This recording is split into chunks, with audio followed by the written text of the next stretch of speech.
Okay, in this video we shall understand about network address translation.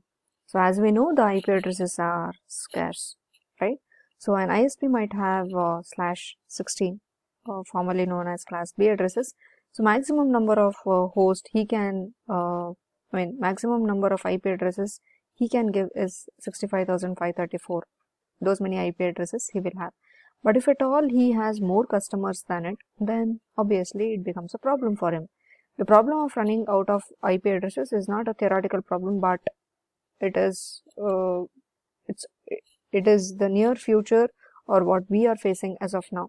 Therefore, we are slowly moving towards the next version of IP address, that is IPv6, which has 128-bit IP addresses, which is sufficiently large. So as of now, how this problem has been fixed, it is with the help of network address translation. So the basic idea here is just give one IP address to each of the company, and just give one IP address to a company, and internally company uses a different IP addresses. In fact, so within a company, every computer gets a unique IP address which is used for routing intramural traffic. So when a packet exits a company and goes to an ISP, the address translation takes place over there, wherein every packet gets assigned with a actual IP address. And how this is made possible? There are three ranges of IP addresses which have been declared as private addresses. So companies make use of them internally as and how they wish. So the rule here, whenever we make use of the NATing, is that these private addresses should not be a part of your internet. They should not appear in the internet itself. So the three ranges of the private addresses are 10.series, that is 10.0.0.0 to 10.255.255.255, which supports quite large number of hosts.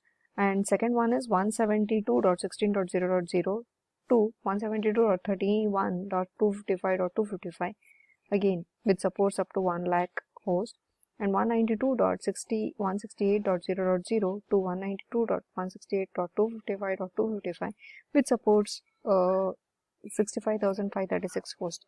So if you just observe, in our college we make use of 192 series, that is your private IP addresses are 192.168 series.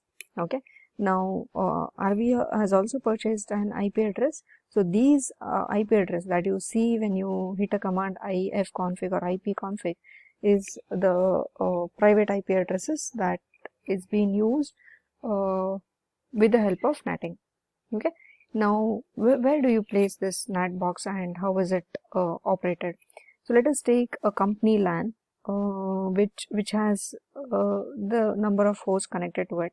You have a company router, okay, and let us assume a packet from host 1 and it has the private IP address 10.0.0.1, which is being sent to outside world or outside internet. Now what does this router do? It is connected to a NAT box, which is also a type of a firewall. It's not a type of firewall basically. You configure a particular server to perform this NATing. Okay, so when the translation takes place, the actual address that was purchased by an ISP is written on this particular packet. So now the address gets changed from 10.0.0.1 to 198.60.40.42.12. Now this is connected to an ISP router. From an ISP router, it is sent to the outside world, right? So every machine has a unique address. So obviously each of these machines will have unique private addresses. So when a packet leaves a company premises, it is passed through a NAT box and the translation takes place.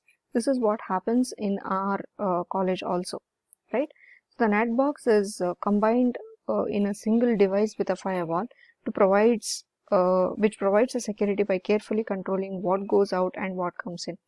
However, the challenging part is when a packet comes in, that is, now this is source address, right? So this is going out.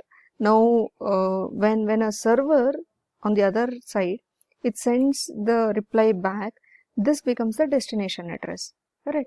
Now how that destination packet is delivered correctly to the destined machine, that is quite interesting. So when a packet comes in, it is destined to 198.8.60.42.12. Now, to send to the actual host, a NAT box typically makes use of a table consisting of port numbers and the IP addresses.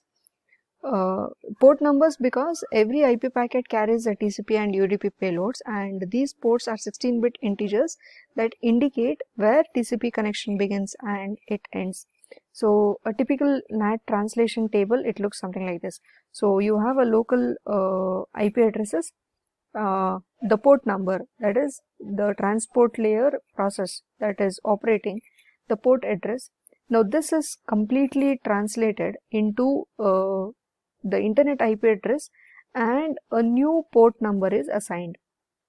This basically this value acts as an index.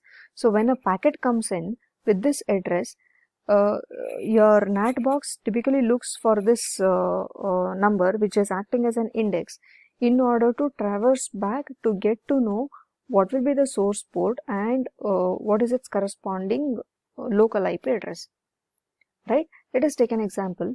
You have a host A whose private address is 192.168.1.102 and the source port is 33543. So this is sent across a router. Now,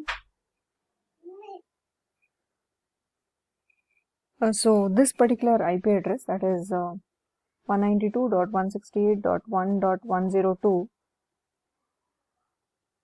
with the port number 33543 gets translated into 65.96.14.76 with port number 4, right? So this is sent across the internet. Now when the packet comes back, this will becomes the destination address. So your algorithm in the NAT box, it traverses back to determine the host. This is how your NAT box operates, right? So yeah, this is explanation for that table. Okay, same thing. Okay. Now the thing is that there are some violations of NAT architectural model, and there are few disadvantages. First thing is that every machine should have unique address, but with NAT, thousands of machines may have the address 10.0.0.1. When IP addresses were proposed, the first rule was that they should be unique. NAT changes the internet from connectionless network to a kind of connection-oriented network, right? So every packet should go through your NAT box, which becomes a sort of a connection-oriented network. So the problem is that the NAT box must maintain the information of each connection passing through it, and having the network connection state is a property of connection-oriented network, not a connectionless one. If the NAT box crashes, its entire mapping is lost and the TCP connections will be destroyed. Okay. Even the NAT violates the most fundamental rule of the protocol layering. When we are discussing about layers of the architectural model, we are told that every layer is independent of every other layer. Okay, so any layer is not supposed to know what other layer puts into its payload. But here, if you observe, the port number is a part of the transport layer, which is extracted by your IP protocol, which is there in your network layer. Okay, so if now if at all the TCP gets upgraded further to TCP2 with a different header layout, for example, I may make use of 32-bit port number, then existing NAT box will not be able to respond to it. It will fail completely, right? So all the processes in the internet are not required to use TCP or UDP. If at all my transport layer protocol is something else, okay, Then how does your NAT box handle this? Now there are certain applications which insert IP addresses in the body of the text. Okay, the receiver then extracts these addresses and uses them. But however, since NAT knows nothing about these IP addresses, it cannot replace them. So any attempt to use them on a remote site will fail, right? Okay.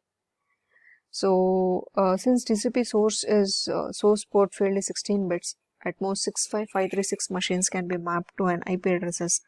But this number is slightly less because first 4096 ports are reserved for the special uses. So these are few of the disadvantages, or you can tell controversies against your layering model, the protocol structure, and usage of the NAT. Okay, so this completes our discussion on network address translation. In our next video, we shall see with the internet control protocols. Thank you.